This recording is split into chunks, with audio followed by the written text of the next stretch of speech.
Every week we like to close the show with a recommendation from yours truly. It's the Outshot. So 1,000 things are happening on Game of Thrones. I'd list them all, but I'd basically need the spoiler alert to end all spoiler alerts.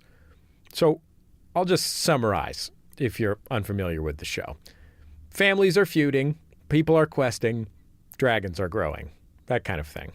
1,000 directions, and the show pulls us with it. And there are themes too, like capital T themes. What constitutes good and evil? Where does identity come from? Class battles, culture clashes, religious war. And all those thematics are great and interesting.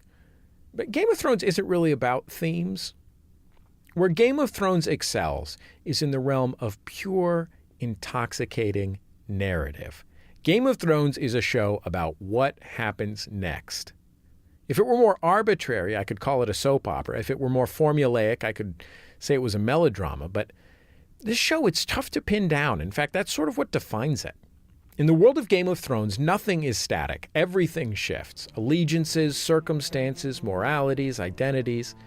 In season 1 of the show, and this is an actual spoiler alert here, spoiler alert, the guy you thought was the protagonist gets killed, and from then on, we know. We can't count on anything. And yet, the story keeps its hooks deep enough into us to pull us along because, actually, there is no protagonist. Our loyalties are as divided as the kingdom. You might feel a little more warmly towards some characters sometimes and other characters other times, but pretty much everybody's a mixed bag. George R.R. Martin, the guy who created this thing, has said that when two forces oppose each other, each is the bad guy to the other. It's a simple truth, but when you see it play out on the screen, you realize how rare it is on TV, especially TV that's actually exciting to watch. Martin's remarkable feat, and he shares this with the TV show's writers, of course, is to get these huge, thrilling, dramatic beats from these subtly shaded characters. Westeros, where the story takes place, is a world that's ever so slightly unreal. Not really, really unreal, just a little more unreal than pure reality. There's just that little bit of distance from what we know. It's kind of a bit of storytelling S&M.